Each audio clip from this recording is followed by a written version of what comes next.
Good morning everyone. Today I am going to start chapter number 9, heights and distances. This is a part of trigonometry. In 8th chapter we have done identities related to trigonometry. Now in this chapter we will find out height and the distances of our different objects. Before starting this, there are the two words, that is angle of elevation and angle of depression. हमें ये दो term समझनी पड़ेंगे बेटा. Elevation क्या होता है और डिप्रेशन क्या होता है. एलिवेशन क्या है हमारा, जब हम किसी भी ऑब्जेक्ट को देखते हैं और हम उस ऑब्जेक्ट को देखते हैं ऊपर की तरफ. जैसे ये पेन है, ये मेरी बिल्कुल आई के लेवल पे है. अब मैंने इसको इतना ऊपर लिया, तो इसके देखने के लिए, इसके टॉप को देखने के लिए मैं क्या करूंगी, अपनी गर्दन को ऐसे उठाऊंगी.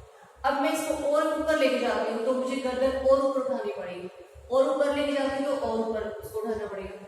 तो जैसे हम बेस पे खड़े हैं, हम जमीन पे हैं, या हम ऐसे भी किसी बिल्डिंग पे खड़े हैं, तो हम अपनी आई के लेवल से ऊपर कोई चीज देखते हैं. That is the angle of elevation. Now suppose यहाँ पर आपको कोई ऑब्जेक्ट है.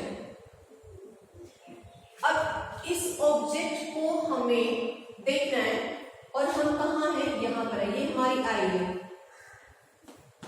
अब यहां से जब हम इसको देख रहे हैं, तो जब मैं इसको यूं देख रही हूँ, तो ये एक मेरी आई से एक ये एंगल बन रहा है, एक ये नजर ले जा रही है ऐसे.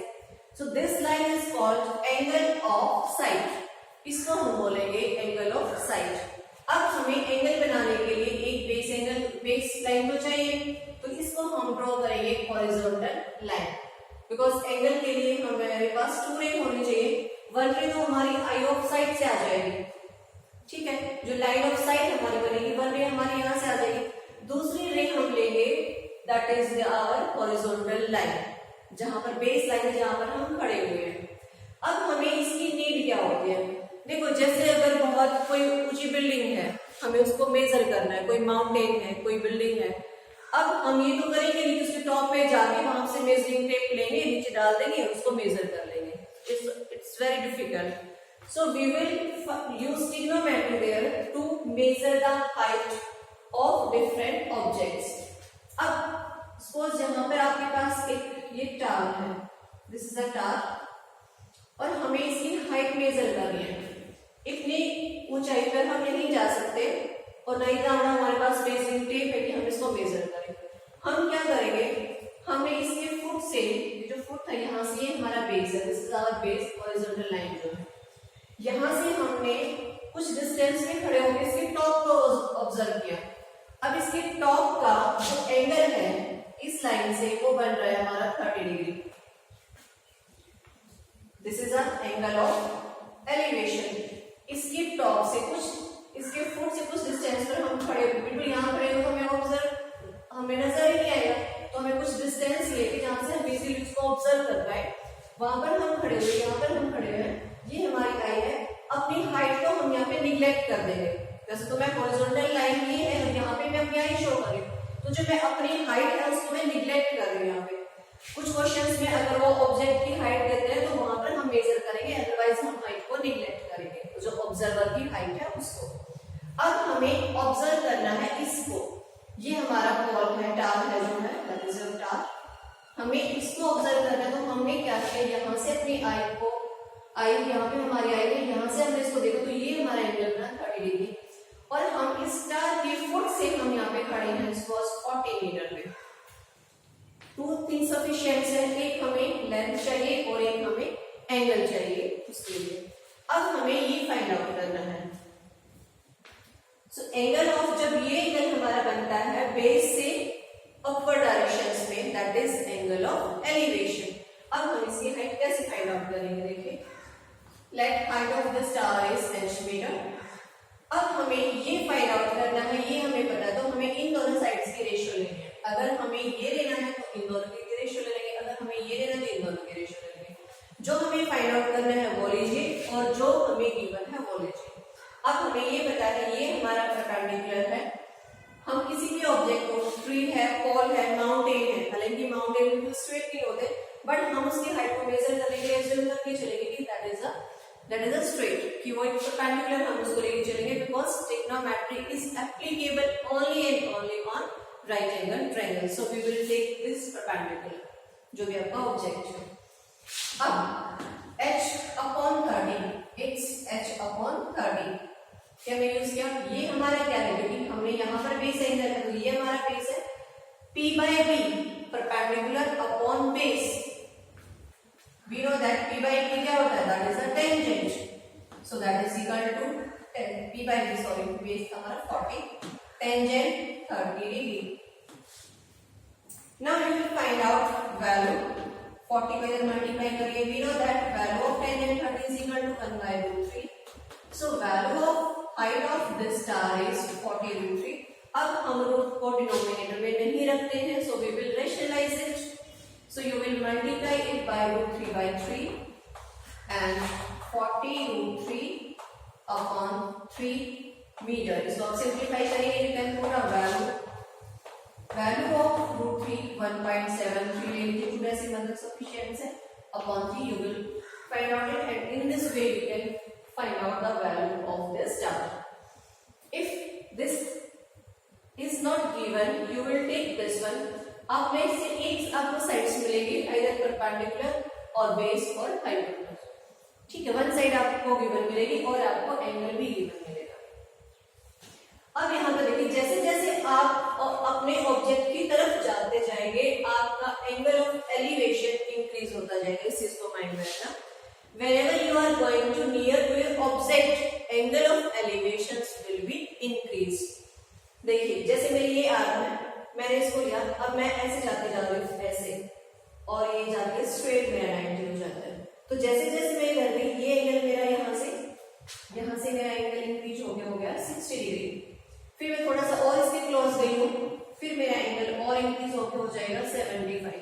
और मैं एक एग्जांपल ले रही हूँ, ये नहीं कि आपका 30 का ही गैप होगा, 15 का ही गैप होगा, सिर्फ आपका एंगल जो है दैट विल बी इंक्रीज. जैसे जैसे आप बेस की तरफ जाएंगे, इसके फुट की तरफ जाएंगे, आपका एंगल ऑफ एलिवेशंस इंक्रीज होता जाएगा. तो कितना होगा, इट डिपेंड्स कि हम कितना डिस्टेंस आगे फॉरवर्ड होते हैं, कितना डिस्टेंस हम आगे कवर करते हैं. It depends on this things. ठीक है. So whenever you are going near to this foot, the angle will be increase. That's all about elevation. Now I am going to explain angle of depression.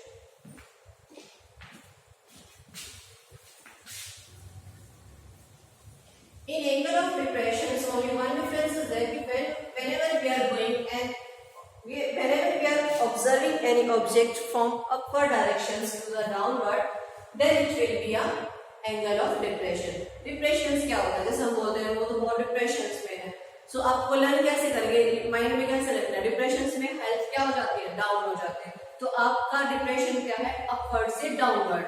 ऐसे learn करके उसे. यहाँ पर आप खड़े हैं, आप किसी टावर पे हैं, किसी छत पे हैं, किसी बिल्डिंग के ऊपर हैं, और यहाँ पे कोई कार है. आप अपनी छत से इस कार को ऑब्जर्व कर रहे हो. अब आप हैं अपवर्ड साइड पे और ये आपका ऑब्जेक्ट है डाउनवर्ड साइड पे. D से डाउन, D से डिप्रेशन, ऐसे लर्न कर लीजिए. नाउ दिस इज योर आई. ये आपकी ऐसे जो है that is line of site. Elevation में क्या था, आपकी जो लाइन ऑफ साइट थी वो इस डायरेक्शन में.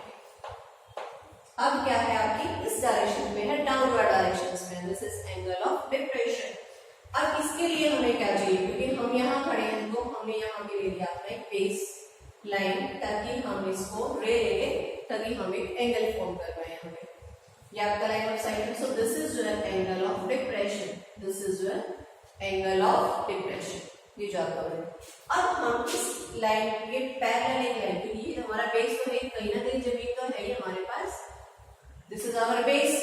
अब ये जो बेस है वो इस हमारी लाइन के पैरेलल है. So these lines are parallel. ठीक है. अब हमारे पास जो एंगल यहाँ है, सपोज यहाँ पर आपका एंगल बना 45 डिग्री, तो यहाँ पर भी एंगल क्या बनेगा, 45 डिग्री, क्योंकि ये हमने एक स्ट्रेट लाइन ली है. ठीक है, क्योंकि हम एंगल के लिए तो हमारी लाइन ऑफ साइट है, और किसी भी एंगल के लिए एक तो आपको स्ट्रेट लाइन के लिए होती है, आपकी स्ट्रेट लाइन है, दूसरा आपका ये एंगल होगा आपका. तो हमने इस एंगल को यहाँ पे बेस ले ली है, ये हमारी लाइन ऑफ साइट है, हमारा एंगल ऑफ डिप्रेशन ये बना.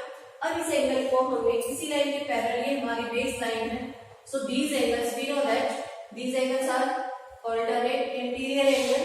So this angle is also 45. अब हमारा सेम वही क्वेश्चन है जो हमारे एलिवेशन में होता है, ठीक है। ये मान लो आपकी हाइट है ऑब्जेक्ट की, या ये आपकी बिल्डिंग है, दिस इज अ बिल्डिंग, ये आपका ये 45 है, ये भी 45 है, स्मॉलेस्ट की हाइट है 50 मीटर। अब हमें ये फाइंड आउट करना है कि ये यहाँ से यहाँ तक इसका डिस्टेंस क्या है, या फिर हमें ये फाइंड आउट करना है। चलो इसमें ये फाइंड आउट कर लेते हैं, we are going to find out this, ठीक है। अब ये हमारा 45 है, इसको हम यहाँ हमें शो कर दे कि हमारे ऑल्टरनेट एंगल, ये हमारी बेस लाइन है, ये line this both are the parallel lines, these angles are alternate interior angles, एक बस यही डिफरेंस है। वहां एलिवेशंस में आप डाउन से अपर डायरेक्शंस में देख रहे हैं, डिप्रेशन में डी से डाउन, आप ऊपर से नीचे की तरफ देख रहे हो, बस इतना ही है। सेम इसमें भी वही है, जैसे जैसे आप इसकी तरफ जाते जाएंगे, अब सपोज आप पहले यहाँ से कार यूं होगी यहाँ आ जाती है, तो जैसे ही आप इधर आएंगे आपका एंगल ऑफ जो डिप्रेशन है वो क्या हो जाएगा, इंक्रीज हो जाएगा। Angle of depression will be increase, again it will be increase. So whenever you are going near to the foot of that object, your angle of elevation and angle of depression both will be increased. Now height हम find out करने वाले हैं। So let's see, this is building, so this is your perpendicular, this is base and this is your hypotenuse। अब हमारे पास कौन से ratio है, P की और H की रेशियो की, P हमें गिवन है और H हमें फाइंड आउट करना है। So we will take P by H and we know that P by H is sin theta, right? Perpendicular और यहाँ पर hypotenuse। अब P क्या है 50 और H क्या है, H हमें फाइंड आउट कर रहे हैं, A, B and C। It's AC, that is equal to sin 45, it's sin 45 degree। Now 50 is equal to AC into value of sin 45 1 by root 2 and root 2 को यहाँ multiply कर दीजिए, root 2 is equal to AC and length of AC, ये हमारी height होगी, इसके लिए हम यूज करेंगे length, that is the length of AC। So 50 multiply by value of root 1.414 meter, so you will calculate this। That's all about angle of elevation and angle of depressions. Thank you all.